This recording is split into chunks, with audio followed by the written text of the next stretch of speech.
Go. Is it on here? Oh, cool. There we go. All right. Welcome back to Vets Jones, everybody.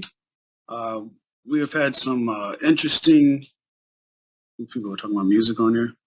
Coffee cups, t-shirts, decals. Wow. Awesome. We've had some interesting news come forward today. We just got back from Elizabeth City State University, their UAS Pavilion ribbon cutting. So it was a blast. Elizabeth City State, ECSU is the first ever academic institution to have a full 4-year collegiate drone program. They wear that badge with honor and with pride, and it's great to get out there. The reason we were out there was for my for-profit side of the house, doing UAS research and development with their aerospace engineering, electrical, mechanical, and aerospace engineering students. Great project we had over the summer, capstone project we've been working on for about 4 months now. Just finished it up about a week ago, and they were very happy about it. Obviously, they invited us out there. They did a quick announcement about Vets to Jones on stage, and it was just a great time. Met with a bunch of different officials from across the state, especially on the East Coast of the state. We don't really get out there too often, so it was great to get in front of all of them and say hello. Other announcements, we have Trevor Van Dyke out on the West Coast, rocking and rolling, doing the Veteran in the Forest Project, hitting sites left and right, creating YouTube videos for us all to enjoy and dream about being in the field with him. The way he sees all those amazing views out there in the western side of the Rockies. So good for him getting out there and leading the charge. Those YouTube videos are going to be used as marketing material for us to continue to grow our program and lead to the full Veterans in the Forest Project, as we've discussed in the past. There are several job opportunities coming up across the industry. You've seen Airborne Alamo on the email. Skyscopes is hiring. I think one of our veterans has gone out and applied to Skyscopes recently. Victor's on here. We'll ask him about that a little later, see what's going on. So if you're interested in other opportunities, mostly in California, please let us know. They're available. Our team is doing great out in Carowinds for the 50 Nights of Drone Light shows. I think 3 of our veterans are out there flying for those shows, so they're on a rotating schedule basis, flying every night for the 50th anniversary for Carowinds, which is excellent and pretty exciting. There's some other announcements, but I'll hold back until, the dotted line is signed. We got an excellent call today, which is very exciting, but I don't want to speak too soon. We have some other fundraising events coming up this month, in July and August, mostly in North Carolina, and we'll have some other ones going across the U.S. As time goes on. But without further ado, it is my pleasure to introduce Tanner Harris, the owner of Blue Nose Aerial Imaging. Tanner is also a veteran. You were an officer, right? I was, yeah. I was. Don't hold that against me, please. No, it's excellent. No, it's not what we're saying. We're saying that you're an aviator in your past, and now you've come into the drone industry as well. It's very interesting and excellent to see how your career progressed you to the drone industry. Oh, there's Ron right there. Go Navy. He's a submarine. Swiss. So yeah, we want to bring you on here, learn more about Blue Nose Aerial Imaging, of course. See how we can all find different job opportunities in the industry from your franchise model business that you've created. But we of course want to learn more about you as a veteran. What your time in service was like, what led you to the drone industry, and we welcome you with open arms to our community. We're just a bunch of vets helping each other out to gain success and drive this industry forward. So yeah, can you tell us more about your career in the Navy start, and then we'll go towards Blue Nose as we move along. Yeah, no, I mean, it's Chris. I mean, I'm so glad we had a chance to finally do this. I mean, for the guys that don't know, I think I met Chris probably 2 or 3 years ago, I think, initially, and we finally had a chance to meet in person at the Commercial UAV Expo last year in Las Vegas, and And we're like, man, we gotta set up a partnership. This just makes a lot of sense, right? I mean, so many of the Blue Nose franchise owners are either veterans or some of them are actually still active duty, and it just makes all kinds of sense. And gosh, we love working with other veterans. So we finally kind of put pen to paper and made that happen earlier this year, and had a good opportunity to finally set up this web call. So I'm so excited to be here. I appreciate the opportunity, Chris. And looking forward to chatting with the other folks on here. I'm looking at the panel or the attendees list, and there's a few names up there that I know. I'm seeing the Kurt Walker, Virgil Johnson, obviously John Stewart's up there. So it's good to see everybody for sure. But anyways, yeah. So I'm a Navy guy. I originally graduated from Middle Tennessee State. Chris, you and I were just talking about this just a second ago. So I graduated from MTSU and then went to OCS. That's how I got my commission in the Navy. Finished up flight school down in Corpus Christi and flew the E-6B, which is it's a derivative of the Boeing 707. So they sent me over to Tinker Air Force Base in Oklahoma City, and that's where I spent most of my time. I did about 11 years in the Navy, and about 8 of them were in Oklahoma. Oddly enough, join the Navy and they send you to Oklahoma. So you guys all know how that goes, right? So needs of the Navy, but anyways, that's where we spent the about 8 years out there. If you're not familiar with the E-6B, which is kind of a small community, it's actually a nuclear command and control platform. So we did a lot of work with the Air Force, and primarily as a message relay, like an airborne antenna in essence, right? So we would do a lot of communications work with submarines and missile silos and bombers. But anyways, that's kind of my time in the Navy. I wrapped it up on the USS George Washington as an assistant strike officer there in Newport News, Virginia, just outside of Norfolk. But I've got this pretty gnarly hailstorm coming through. I'm here in Denver, Colorado, so I don't know if you guys can hear it, but there's like quarter-size hail just coming right down right now, just outside of the window. So I'm hoping I don't lose. Hope you're doing all right. Yeah, we can't hear it here, but I hope you're good. Because I feel like I'm about to my windows are about to shatter out here, but pretty gnarly weather. But anyways, I got off active duty with the Navy in 2018 and moved out here to Denver, Colorado. Started flying for United Airlines. So started on the Airbus 319 and the 320 and switched over to the 757 and the 767 fleet. We consider it like a common type rating, so we fly both of those airframes.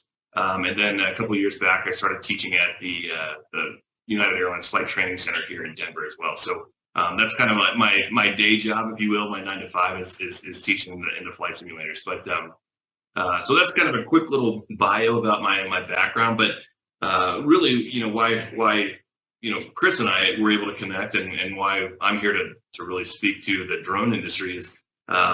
But it was almost 10 years ago, I guess, 8 or 9 years ago, maybe, when we were still in Oklahoma City at Tinker Air Force Base.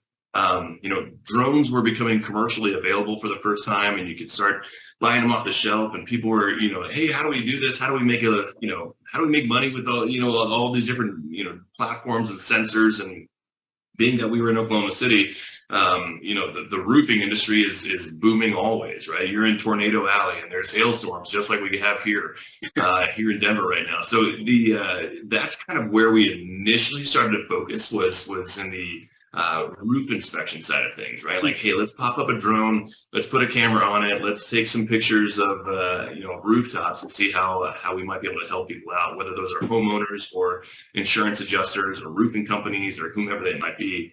So that's kind of where the initial idea came to fruition, I guess. And then fast forward 5 years and life got in the way, right? I've been reassigned twice with the Navy, had 2 kiddos. My wife's job, took off, and we hadn't really done anything with it yet until we got out here to Denver.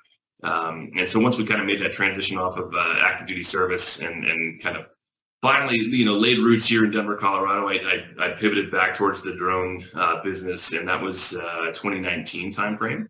I started doing a deep dive into, equipment and software and deliverables and different industry use cases and how to build a website and how to do marketing, because none of that stuff, I didn't have any background in that, right? Like I had no business ownership or entrepreneurship background whatsoever. It was all just military and aviation.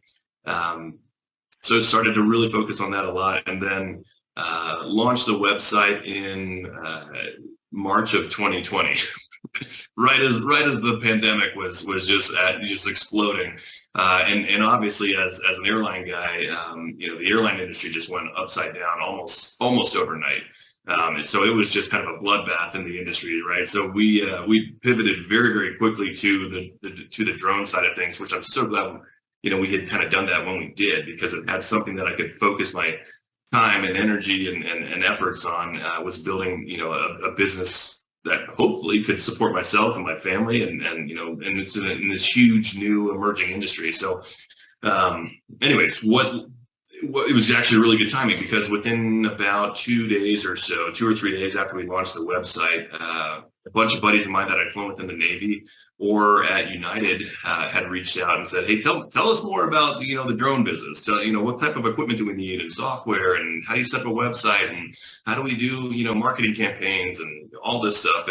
And what we came to realize was that many of those questions were the same questions, right? Everybody had basically the same problems that they were faced with, and that's where we started to really consider a franchise business model. So that's where we kind of pivoted our focus and built out a franchise.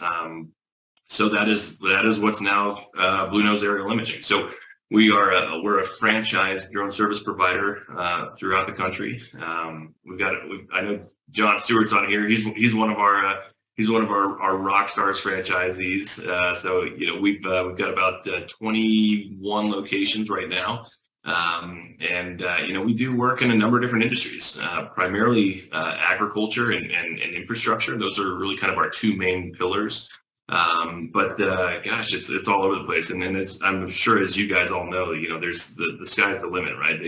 Drones can be applied in so many different industry verticals and use cases. And really, it's just a matter of finding what's going to be interesting to you and makes the most sense in your local area. So at Blue Nose, our entire focus is to take somebody who has no background in the drone space whatsoever, right? They've never flown a drone, they don't have a Part 107 certificate, they don't know anything about it, right? And then to expedite their business setup process and do everything that we can to make sure that they're profitable as quickly as we can. That looks like a lot of different things, right? That's hardware, that's software, that's strategic partnerships like we have with Vested Drones. That's national and regional accounts. That's really what we try to focus on, and more than anything, and I'm sure you guys are probably familiar with this already, is so much of the training and experiences that you've already had with your time in the service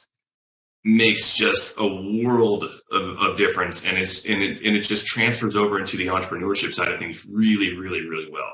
In the Navy, I always felt like we were do more with less resources, right? And you're bootstrapping the whole way, right? And that's it, right? That's exactly what we're looking for. We're looking for that mentality who, people are gonna work together. They're gonna, arm in arm, and we're working on a single common objective. And we're doing it, just bootstrapping the whole way, just like I said. So it's been a wild ride the last few years. We've learned a lot. We work with some really, really great people. I think we've got a franchise group who are just rock stars, absolute rock stars. They're just amazing. So we're always looking for people to join the team. We're constantly trying to build the brand and really, just service clients in a number of different industries across the country in a very standardized way, just like we would experience it in the military, right? Where we're used to SOPs and checklists, and that's just, I think that makes a huge difference when you're a business owner. So we're trying to kind of harness that experience and those skills into one common brand that's recognizable throughout the industry. So anyways, that's kind of a quick 30,000 foot view of who we are, but I'll stop yapping, but no, I'm excited to be here. I appreciate the opportunity, Chris. I think what you've done is incredible. Your business is amazing, and of course, appreciate you coming on to the webinar with us. It's what the industry needs and has needed for a while at this point. Like you said, the standards and procedures, all of that is needed so desperately, especially if you go to what I was calling the Wild West for a while with California, doing all these mass hires for these large projects across all the entire state. right? And then they have all these folks with their Part 107, and then they're like, hey, it's time for you to go fly around these power lines. But where's the training? The training was not there at all, right? And that's the same thing I saw in the industry. It was like, hey, this is missing. This has to be, there has to be a solution. That somebody has to do something about this, because these companies are just hiring folks because they have a piece of paper to go and fly robots around power lines. So they can't do this, right? Yeah. And it's similar. I always, I'm a history buff, so I always kind of correlate everything that's happening now with the second industrial revolution with the railroads and oil. And the same thing that happened with Standard Oil. It's like, hey, there's this product that's out there and people are using it for this and that, but really didn't get dialed in until there were standards and procedures applied to the industry where it could be used in a mass scale across the entire nation. And I feel like we're in that moment. Right, we're right here, neck and neck. It's just like there's a ton of opportunities for that to happen out here. It's really, really great for to be a part of it, and it's great to have a institution like yours that can help veterans and anybody that was interested in the industry have the standards laid out for them so they can be successful almost from day one, that's incredible to me. It's something that industry's needed for a long time. So appreciate it. I love that you said, the focus on history, because that's exactly how I look at it too, right? And I look at it from a slightly different perspective when we're looking at it, historically, and I kind of come through the lens of the profession, like the manned aviation side of things, specifically the airlines, right? So when you look at, the birth of the airlines and, back in the 20s, right? I mean, we're talking initially just mail routes, right? And we're shipping packages and things like that. And that sounds a whole lot like drone delivery to me right now, right? And then you see that, okay, well, now there are standards in place, there's regulations, they're better, it's better equipment, it's more regulated, it's safer, and now we introduce passenger travel, right? And so that's it. Both of those things to me look a whole lot like where the drone industry is at right now. I think it's kind of like 100 years ago that this is kind of where the airlines were at. So that said, I look at that and I kind of, if I were to kind of take my magic 8-ball out and chart the future of the drone industry, I think it's going to mirror that of the airline industry pretty closely, in a lot of different ways. And the thing that I always come back to is that none of it's ever really going to take off unless we've got, certification, we've got training, we've got insurance, we've got safety metrics in place. All of those things. We've got, operators who are adhering to those protocols as well. That's what enables the industry to continue to evolve in a very safe and efficient manner. And then we're able to scale it out, right? So that's where I think, at least at Blue Nose, there's so many different parallels, and we look at scalability and standardization, and those are just critical to our development. But I think that's going to really prop up and bolster the progression of the entire industry as a whole when we look at those key fundamentals, right? And so I hope that, we're really doing, our part in kind of advancing the industry as a whole. But I do think, it's going to take people, again, with our backgrounds, fellow veterans who are used to, they understand standardization and checklists and risk management, right? And all of these different things that's just kind of inherent to where we came from, especially if you're coming from an aviation background. And that's just, I think, what's gonna help drive the industry forward. But no, I love that you said the historical perspective. I think that's so accurate. Absolutely, I think it's a great piece to pay attention to. You really can't. It's easier to predict where we're going next if you understand where we came from. Yeah, it's very interesting to see, what's happening with the FAA and how regulations are changing on a day-to-day basis to really move everything forward. I think it's easier to look at the big picture than it is to say, all right, what needs to happen next? And then you see this giant regulatory wall that's sitting there.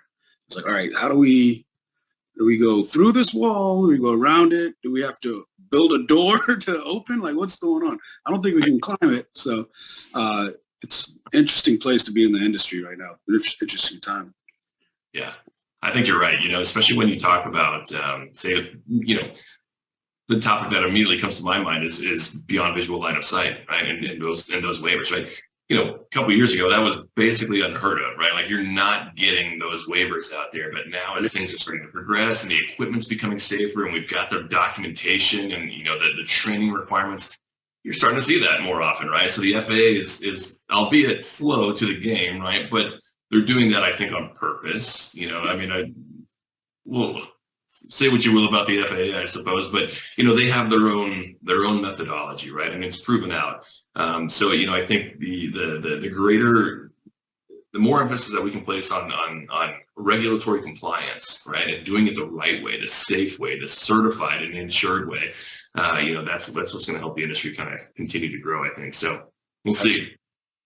Yeah, I completely agree. I think some of these companies that have done, found ways to do drone delivery really fast, ad hoc, to do lattes and pizza delivery have been very interesting. They found ways to put a VO in a truck and send it with the drone, which defeats the entire purpose, or the bucket trucks or whatever they have to do to keep that visual line of sight until, of course, like you said, the waiver process become a bit easier. I thought that was a very strange part of the industry when everyone was trying to find ways around the regulations instead of adhering to them. But like you said, the importance of safety itself. I mean, the FAA has been the safest regulatory body in the United States for decades, and there's a reason for it. They have a high regulatory standard, and for the drone industry to show up and say, "Hey, we don't want to hold ourselves accountable to that standard," it's kind of ridiculous. But like you said as well, veterans understand adhering to a certain standard, right? Complying to certain regulations. Yes, you can complain about the FAA all day, but we do understand that there's a reason for those regulations to be in place. It's very important. Yeah.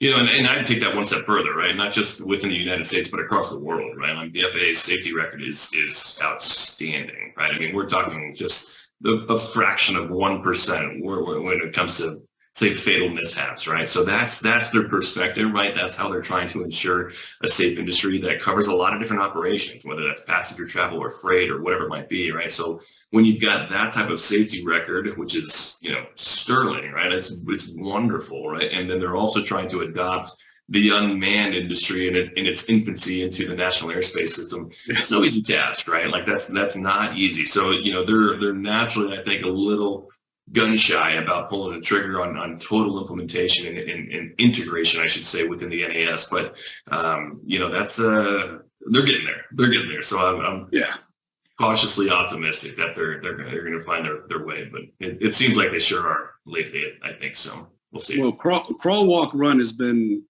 the go-to mantra for this industry. I'll tell you what, sprinting to the start line is fun and all, but once you get there, it's like, all right, it's time to really dial in, hone your craft, do it as often as possible, and make sure you understand that this is a monetizable skill and the trade that you want to take into your career field and use as a career for the foreseeable future.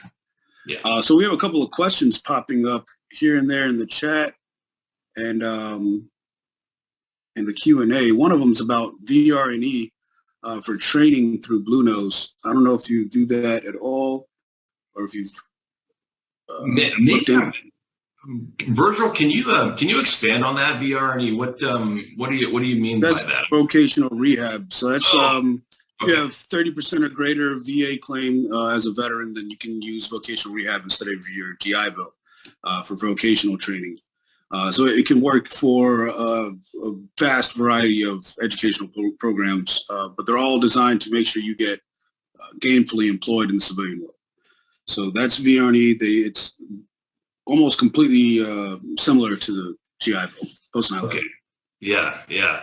No, that's an interesting question. Virgil, I remember when you and I were talking back in March, I think is what it was. Yeah, because I was on spring break in San Diego and we were chatting over the phone and we were talking about kind of applying the GI Bill. As far as VR&E, it's not something that we have currently set up, but I think much of it would have to do with the requirements on the VA's part, right? I mean, doesn't really matter to us, right? Whether it's a GI Bill or VR&E or some other, funding program. We have another partnership with Neurodiversity Works, right? So, whether those grants are in place, really has no bearing to us whatsoever, right? It's just a matter of whether or not a franchise business model meets those metrics of the specific organization. So I'm not positive if that answers your question, Virgil, but if it's something that the VA signs off on, then yeah, we're good to go.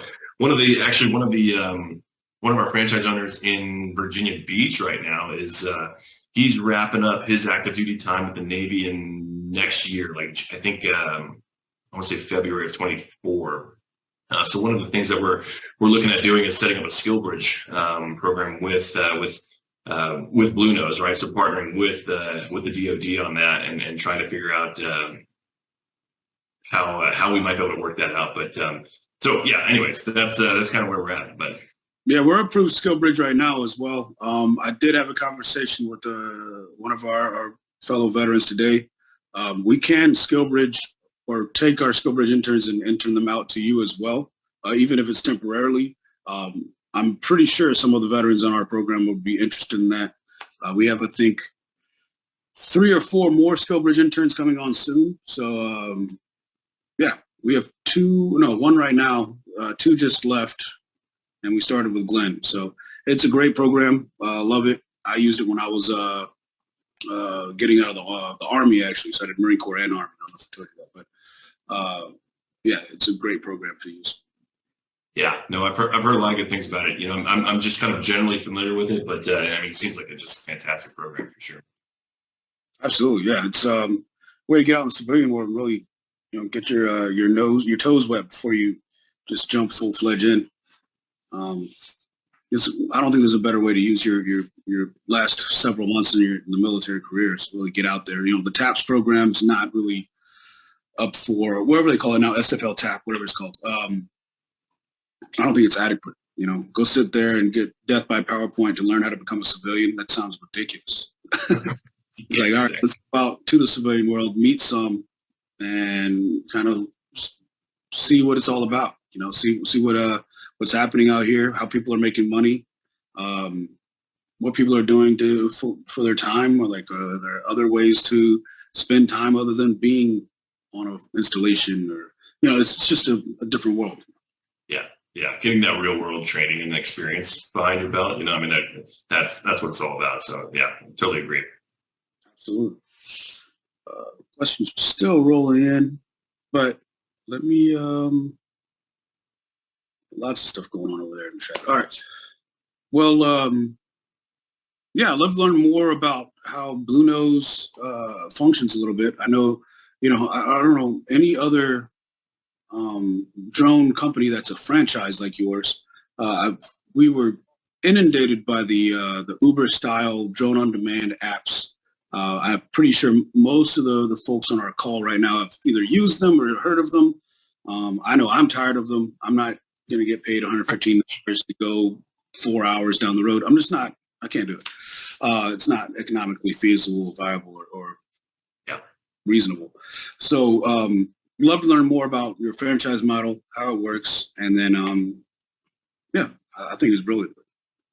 No, I'm totally with you, man. Because I mean, I'm sure you guys are all very familiar with kind of the drone aggregator model, right? And how that kind of came to be with the industry, over the last, just say 5 to 10 years or so, and how, to your point, Chris, it's so many of those projects are just not worth your time, right? I mean, it's just not it, right? So not to point the finger at any of those guys, but when we first set this up a few years back, it was like, man, that's just not a very sustainable business model in our mind, right? Yep.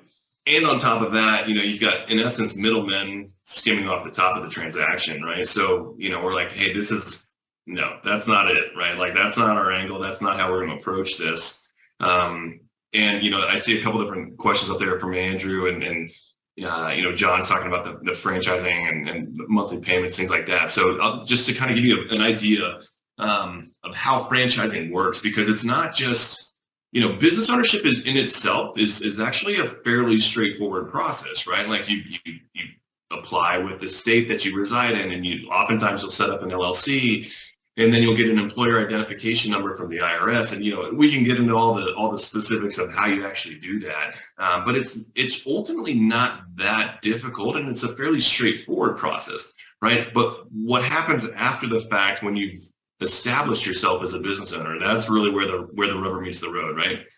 So I think within any successful franchise business model, right, you are always a business owner first. And in our case, you're a drone operator secondarily to that, right? So it's the same structure, right? It's the same regulatory body as if you were going to open up a Chick-fil-A franchise, but it's just a very, very different approach, right? So it's not like you're at Blue Nose, you're not leasing a brick and mortar store somewhere and you've got, a 7-figure upfront cost to buy into it. That's not it, right? That doesn't make any sense. So for us, I'll kind of talk a little bit about just franchising generally speaking and what that looks like and some of the key players in there. But then I'll also kind of try to tie into how Blue Nose incorporates a franchise business model and how we try to really keep costs very, very low for folks while also trying to maximize their profitability as quickly as we can. So anyways, franchising, what that looks like, if you're unfamiliar with the industry as a whole, right? You can have roofing franchise, you could have sandwich franchises. I mean, you could have dog walking franchises, all of it, right? Like it's all regulated by the Federal Trade Commission. So on a national level, the FTC, pardon me, sorry about that. The FTC regulates franchises in that manner on a number of different scales, right? So it would say, hey, we need to know more about your actual model, how much it costs, who's come on board, who's left the system, what your franchise territory looks like, all of these different metrics. The FTC requires you to basically document in what's known as the franchise disclosure document, right? So commonly referred to as the FDD. Within the FDD is a franchise agreement, right? So that's an exhibit within the FDD. So I don't want to go like too far into this because people's eyes are going to roll over, but this is kind of like the actual the function of how this works. Certain states will also have their own requirements, right? So you've got FTC requirements at the national level, but then there's about 13 states out there that are known as franchise registration states, right? And so they have their own metrics that you need to meet. Obviously, as you might imagine, attorneys are in the mix in this whole process all along the way, right? So legal fees and making sure that we're doing this the right way is really, really important. I think sometimes people approach a franchise business model with a perspective that almost like a Ponzi scheme or something like that. Not the case, right? Like this is not it, right? So the franchising industry is heavily regulated, right? There are checks in place so that that is a very open and transparent dialogue and transaction between the franchisor and the franchisee. As the franchisor for Blue Nose Aerial Imaging, my job is to continue to grow the network, right? Obviously, we need to have as many people on as we can because that's what gives us scalability, right? And while we're scaling out, we also need to focus on standardization. And this is where a franchise business model really, really excels because if you go to a McDonald's in Washington, D.C. and you get, a quarter pounder and then you go to Los Angeles McDonald's and it's totally different, that doesn't work, right? So having the same metrics, right? Making sure that hey, every time I go to any of these locations, it's going to be the exact same thing is super, super important in any franchise model. To Chris's point earlier about the Wild West of the drone industry, you can then see how important it is to have standardization within a drone service provider's business model, whatever that might be. Whether you're a business owner and you've got a number of different pilots in your state or your region or however it is that you're working about it, or if you're looking at it kind of more from I'd say a more national perspective, and we're trying to make sure that each one of our franchise owners are able to do jobs in X, Y, and Z fields, and they're doing it in the same manner, using the same systems, the same manuals, the same equipment, the same subject matter experts, the same training. That's really, really important to our success. So anyways, that's kind of how that works. Typically within any franchise model, whether that's with Blue Nose or Chick-fil-A, there's an initial franchise fee, and that's what provides you with everything that you need basically to get set up for the most part. Then there's ongoing fixed fees, usually, like in the form of like a monthly technology fee, which is to John Stewart's point, that's what we're talking about. And then there's typically what's referred to as a royalty fee, right? So any of the work that you've done is usually assessed. I would say on average, it's probably a 6% to 8% royalty fee each month, right, based off of your gross monthly sales. So that's it for us, right? There's an initial franchise fee, there's a monthly technology fee, and then there's a 6% royalty fee. All of those things go towards continuing our growth and expansion, right? Building the brand, building that brand recognizability. And the thing that's really, I think, super, super important to keep in mind, right? Because none of us, everybody wants to keep 100% of what we earn, right? Like, absolutely, for sure. But that said, I think the power of a franchise business model is the fact that you're doing this collectively, right, towards a common purpose. And when you're focusing on a single brand, everybody's just pitching in just a little bit each month, right? But that's what makes our scalability exponential, right? So we grow our brand reach so much faster than were you to do this on your own, right? And this is the real power of a franchise model, is the scalability and being able to grow your reach really, really quickly. So that's how we go about it. To Andrew's question, any additional drone training? Absolutely, right? Training is a big, big part of it. Some folks will come to us with a Part 107 certificate already in hand. Others will don't even know what that is, right? And that's totally fine. That's okay. They don't need to. So we've got different partnerships in place. We actually work with another group. It's an academic institution called the Sonoran Desert Institute. So if you haven't checked them out, I would definitely recommend looking at them. They a ton of veterans on staff there. They are an accredited educational institute. Many veterans that are there in primarily, it's kind of a unique backstory, actually. We met them at the Commercial UAV Expo in Vegas last September, but they got their start in gunsmithing, actually. That's where their whole focus was on training people how to be gunsmiths, right up John Stewart's alley, right? So anyways, so that's we came across them about a year ago, and they're like, hey, we just recently started our UAS program, and we're doing like Part 107 certification. So hey, that's a great institution to partner with, right? So we send a lot of folks their way to get their Part 107 certificate. Anyways, sidebar on that one. But when you come on board Blue Nose, and you don't necessarily have to, you could go through the Blue Nose Academy on your own if you wanted to. But the Blue Nose Academy is also included within that initial franchise fee. So that focuses on a number of different things. If you go to our website, bluenoseaerial.com, you'll see kind of like more of I would say a public facing version of the Blue Nose Academy. And we talk photography, composition and editing, videography, remote sensing, generally speaking, vegetation indices, thermography, all those things. That is then expanded in the franchisee edition, right? So were you to come on board Blue Nose as a full-fledged franchise owner, not only do you have all those things, but it starts with our governing documents, right? So that's our training manual, our SMS manual, franchise ops manual, so on and so forth, right? So that's really how we achieve standardized scalability within all of our franchise locations. That's kind of like the baseline, right? This is our fundamental documents that everybody ought to be working off of, right? So that's where it starts, but then it transitions into photography and videography training, vegetation indices, thermography, so on and so forth. It also includes our business development strategy, different training or data acquisition standards that maybe strategic partners might have. One of the things that we tried to do back in April at our first training workshop, we had our inaugural, in-person, hands-on training workshop here in Denver back on April 1st. Trevor was there, John was there. We had another couple, I think there were probably 2 more folks from Vets Drones that were out there. So we really tried to kind of encapsulate the entire process from A to Z of, hey, a client reaches out to you, right? You've got a lead and they want to have this, and this done.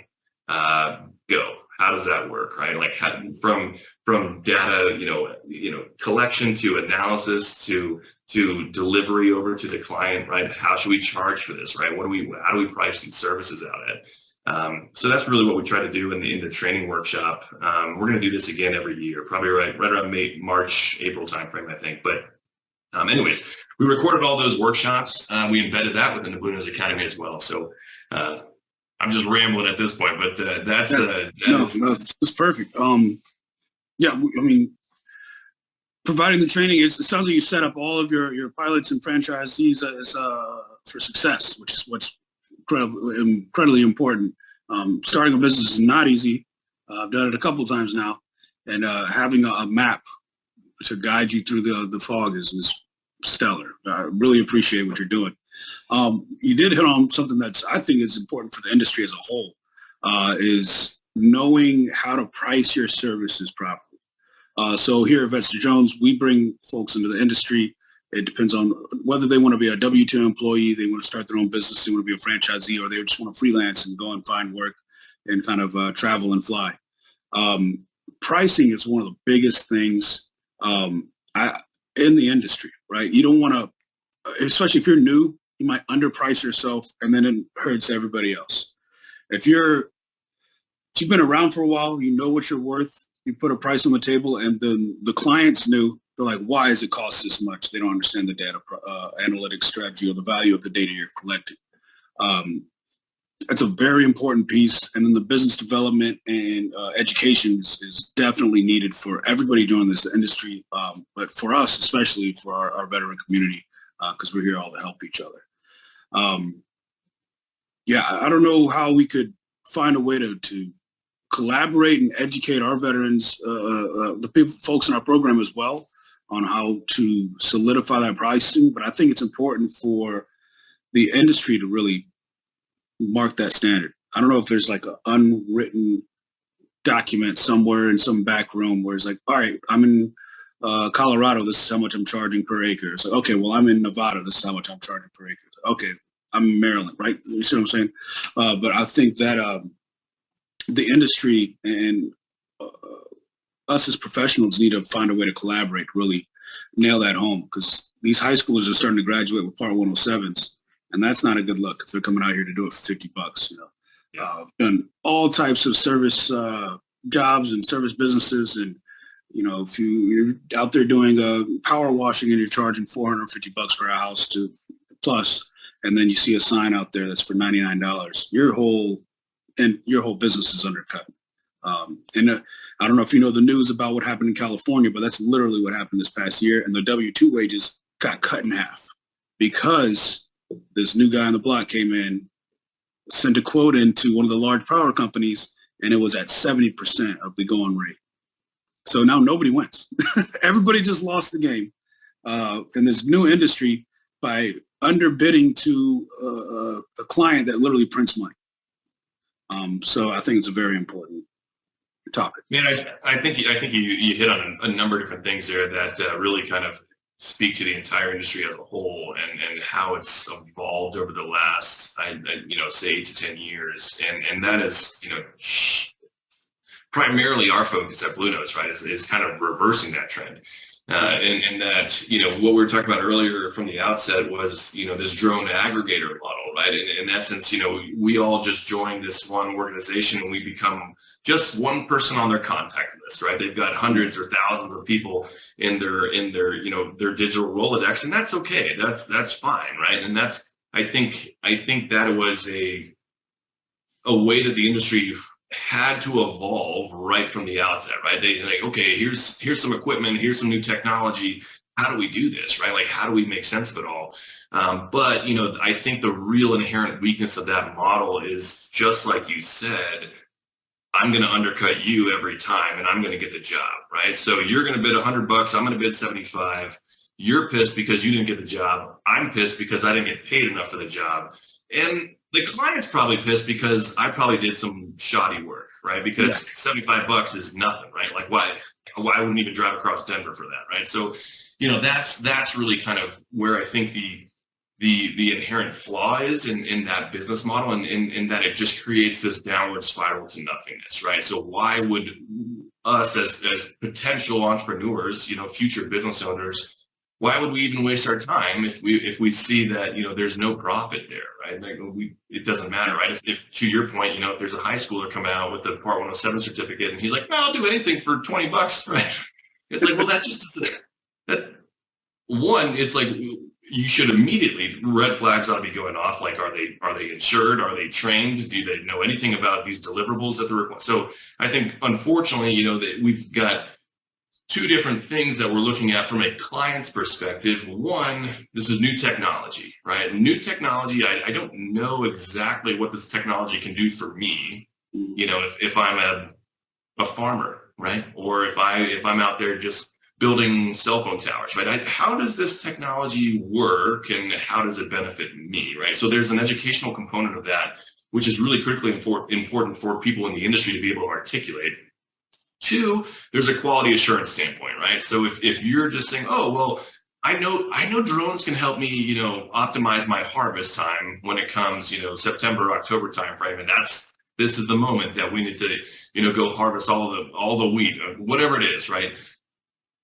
But if I can tap into a drone service provider and they're saying that they can do this for me, can they really do this the right way, right? Are they providing me with the data that's accurate, that I can rely on, that's going to help me save time, resources, and money, right? So there's kind of an educational component. There's a quality assurance component that the industry, I think, is currently grappling with.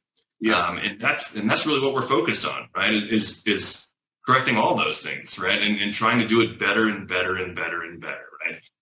This is where a collective group of people all working towards the same common objective of being profitable business owners, this is where it just excels, right? Because, hey, you've got experiences in one area, John's got experiences in another area, I've got experiences in one other area, but when we all band together and we're doing it for the benefit of all of us, man, that becomes powerful, right? And that expedites your profitability real fast. And that increases, your reputation just goes through the roof, right? This is a high quality, service provider that knows what they're doing. They're trained, they're certified, they're insured, and they've got a lot of people all across the country who are ready to do it the exact same way every time. And that's where a franchise business model, I think, really, really excels for sure. Yeah, I mean, from the points you've made so far, I mean, it seems like the franchise model is perfect for what this industry is needed right now. Now, we have some individuals within our organization that are just rock star drone pilots, right? One of them literally sold his house to get an RV so he could travel the country constantly and do drone work. Some others have what I call like the difference is pioneers and pirates, that went out to the Wild West somewhere. The pioneers that really have to establish everything, and then there's pirates that will go, that really chase the edge of wherever money is flowing in the U.S. at any given moment. And a lot of these folks have got in, learned the craft quick, made their money while it was hot, and then they're gone. So now the quality assurance is gone because the quality folks that learned earlier have left the industry, and now we're waiting for new folks to get that experience and grow. With the franchise model, it's great. I don't know. I think it's exactly what's needed and has been needed for a long time now. I mean, we like to think so, right? Yeah, I think we're onto something pretty cool, and I think the benefit of it is not only just the standardization of it, but there's to John's point just a second ago, right? The tech fee alone is worth it to have the in-house help. Yeah, this refers to what at least we kind of commonly phrase like the institutional transfer of knowledge, right? So, man, I'm interested in drones. I want to fly these drones. They're fun, right? I've got transferable skill sets from a manned aviation background, but I don't know squat about agriculture or 3D modeling or T&D, right? Or I don't know anything. I don't know how to take photos. I certainly don't know how to take videos, right? So all of these things are aspects of different. Each one of our franchise owners comes to us with a different set of skills, but our main priority when we go through the initial training and onboarding is to make sure that they're at least versed, they're well versed on all of these things, but then kind of specialize, right? We'll always come back to specialization.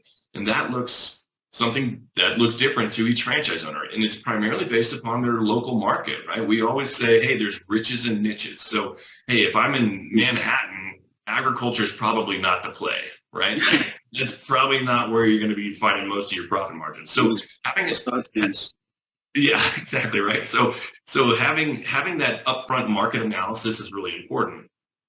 So now we understand, some of the needs in our own local market. Well, then how do we capitalize on those needs, right? We got to have the right equipment. We've got to have the right software, sensors. But once, okay, so great, we've got all that stuff. Well, then how do I make sense of that data, right? That's a whole other question. So being able to capture data is probably about, I'd say 75% of the equation. The remaining 25% is what you do with that data. How do you analyze it correctly and competently, and then solve a problem for a client in any number of different industries? That takes experience and know-how, and none of us have all the right answers, right? That's where a team can just blow the roof off of it, right? Because somebody else at Blue Nose has done that. They've got experience there. They know how to price it. They know how to capture it. They know how to analyze it, right? And that's I think one of the real, the chief value proposition I think behind any franchise is that they're going to be able to transfer that institutional knowledge to you directly to enhance your profitability as quickly as they can, right? And that's super, super important for us. So hopefully, regardless of the franchise model, hopefully they're doing it from that perspective, and they understand that, hey, when you, Chris, when you succeed, I also succeed. And when I succeed, you succeed, right? And then when all 25 of us succeed, man, now we're just growing together, right? And so that's I think that the power of it. And at least at Blue Nose, we try to focus on establishing a culture of collaboration daily, right? I mean, we are always trying to help one another out. John Stewart can attest to that, from his recent project in American Samoa, right? I mean, that's a huge project, right? And there's Slack, yeah, Slack is a full-time job. That's correct, John. Yeah, but that's it, right? Is trying to help other people out, because whether you realize it or not, when they're successful, that means you're successful as well, and that's, I think, the beauty of a franchise model for sure. Excellent. So how do you? We had John Stewart actually come on right before he went out to American Samoa, and he did a full overview of his project for us during one of the webinars. It was excellent. It's great to see. That's what we like to see here at Vesta Jones, is those exciting projects. We love to see our veterans going on adventures, getting into the industry, hitting the ground running, and going and diving into something that can become incredible. Plus the adventure aspect, right? I don't really see the drone industry without that. That's why I haven't gotten into delivery at all. I can't do it. This is as far from adventures as I'll go, is sitting in front of a laptop. But that's one of the main reasons that this industry really drove home for me.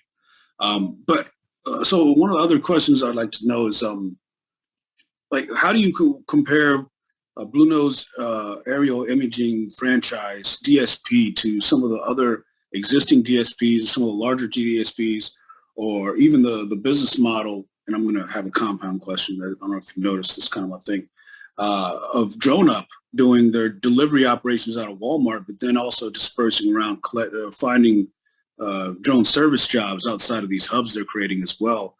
Seems like there's a lot of competition in the field, but you're right there at the front lines with Blue Nose. The way you've approached the industry has been ideal, really. So how do you really, are you competing with these folks? How do you see yourself or Blue Nose moving forward with all these other DSPs around the industry? That's a great question. It's really good, right? And that's insightful, and it's acknowledging, I think, the development of the industry, and then also where it's at right now, and then where it's potentially going. Drone Up is a perfect example, right? And then in the partnership with Walmart, they went full in on drone delivery, And that's okay. If that's what they want to do, right? There's riches and niches. They do their thing, then that's all good. It's only 5 million. That's all. Yeah, right. And so, to your point, though, now they're also starting to kind of expand a little bit into, more broadly speaking, just traditional drone service applications, right? The way that we do it, and to your point earlier, there aren't really direct competitors of ours, right? So you've got other folks that are out there that do kind of nationwide drone services, but they're not franchise providers. And on the same scale, if you flip the coin a little bit, we're not, just a chuck on a truck right there in your own small town, right? Like that's not it either, right? So we kind of occupy, I think, somewhere in the middle, in that, we're not out there developing a digital Rolodex of 2,000 pilots that we can just like call up. Oh yeah, here's your project, and then I'm going to take 60% of that project, and you can just do it or not, right? And that's not it. So we don't really directly have competition in that sense. Where we position ourselves is, I try to, broadly speaking, I try to look at us where we're at in the industry and say, there's a lot of people out there that are interested in becoming a business owner within the drone space, right? And we want them. We want those people to join the team, right? Because that is our strength, that our strength in numbers, right? Many hands creates little work, right? So that's how that works, right? So we need people to join the team. But at the same time, we also approach it from, hey, there's going to be established larger corporate entities, right? Who are potentially they've got their own drone teams in-house, right? Like they're hiring drone pilots, right? And they've got teams that travel around. In our mind, our model does it better than both of those, right? Like we can do it better than a chuck in a truck because we can scale out immediately. And because of the fact that we're scaling out, and because of the fact that our brand is recognizable throughout the country, we're now reversing that and giving chuck in a truck revenue opportunities on a regular basis, right? So it's beneficial for both of us. At the same time, when we look at kind of the larger corporate entities and say, hey, you're in, let's just say you're like what, the Monsantos of the world, right? Like you're huge agribusiness. Does it make sense for you to, hire a team of drone pilots and purchase drone equipment and understand software and all this stuff? Like those are additional costs that's not what they do, right? Like they're in the ag world. Now they've got more money than they know what to do with, right? So they can afford that. So that's one aspect of it, right? But in our mind, it makes a whole lot of sense for them to outsource it to us, right? Because that's time, that's money, that's cost savings. So again, it's beneficial for both parties, right? So we're saving, big corporate America money and time, while we're also handing those projects over to our franchise owners as well, right? So like this is where kind of it all works together. But I don't know if that answers your question like 100%, but that's kind of how we approach it. So anyways, yeah. No, I think that's great. I think what you really hold is quality from holding the standards, right? With Blue Nose aerial imaging, you create the standards for your franchisees and holding each franchisee to that standard. I mean, just like you said earlier, McDonald's is a franchise. A burger has to be the same in LA as it is in New York. The drone pilot will operate the same way based off of the brand you've created, Blue Nose Aerial Imaging. That's huge. That's what's going to set you apart all day, every day, especially with the customer focus. And I think it's a really incredible business model we've created. I have one last question before we open the mic up and things go haywire. But it's a good time, I swear. So you mentioned a lot of these larger organizations and entities doing insourcing. They have all the money in the world, whether it's a power company, it's an engineering firm. You can't stop the engineering firms from buying drones. They're just nerds that love robots. They're going to buy them, right? Whether they know how to use them or not, the engineers are getting paid way too much to fly a drone and do data collection. Anyway, you have all these larger organizations, but one of the main ones I look at is the Department of Transportation. not just on the federal level, but each individual state as well. Tons of insourcing for these DOTs all across the U.S. when they have a group of about 4 drone pilots doing the entire state. And I think it's the most ridiculous thing ever. It's something I've been kind of trying to communicate to some of the representatives in my local state and stuff like that. I just wanted to see how you felt about these the departments of transportation kind of insourcing a lot of the work, or if you've seen regions across the U.S. that have started to outsource that work. Yeah, that's what I would like to. It's an interesting one. I don't have a ton of like direct experience with DOTs, whether that's at the federal or the state level, but I think it's just like anything. If your approach is to insource, well, one, I would, again, just like we talked about, it's training, it's equipping, it's certifying, it's ensuring, right? It's dealing with obsolete technology as well. And in our industry, man, that's a big issue, right? Technology is quickly becoming obsolete almost every month now, right? So those are additional hurdles that you're going to then be faced with if you're insourcing internally, whether you're a federal entity or a state entity or, just big agro or whatever huge corporation, right? So you're always going to be keeping up with those trends. I don't even want to get on the blue UAS side of things, right? And then what that looks like, right? So if I'm a huge corporate entity, man, good luck, right? So again, what that looks like in my perspective is these larger entities are faced with inefficiencies of a new market, right? Of a new industry that they don't really want to be dealing with, right? They don't want to have to worry about any of that stuff. I think our model proves that, is that there's a lot of people out there, there's a lot of corporations out there, companies, government agencies, whatever it might be, who understand that, right? And they say, I don't want to deal with this, right? It's not my job. This isn't my bread and butter. This isn't, what we do. That's not our mission. So, I think whether they, it's tough because in some aspects, I think it makes a lot of sense. Maybe you're like a local police department or something like that, right? And it's like, yeah, you probably want to have, some people who are certified and trained on some type of drone equipment for a number of different use cases, right? Hostage scenarios, search and rescue ops, right? Whatever it might be. It's like, because of the fact that there's a time component of that, right? We got to be moving quick on this, right? And that resonates with a lot of us coming from a military background, of course.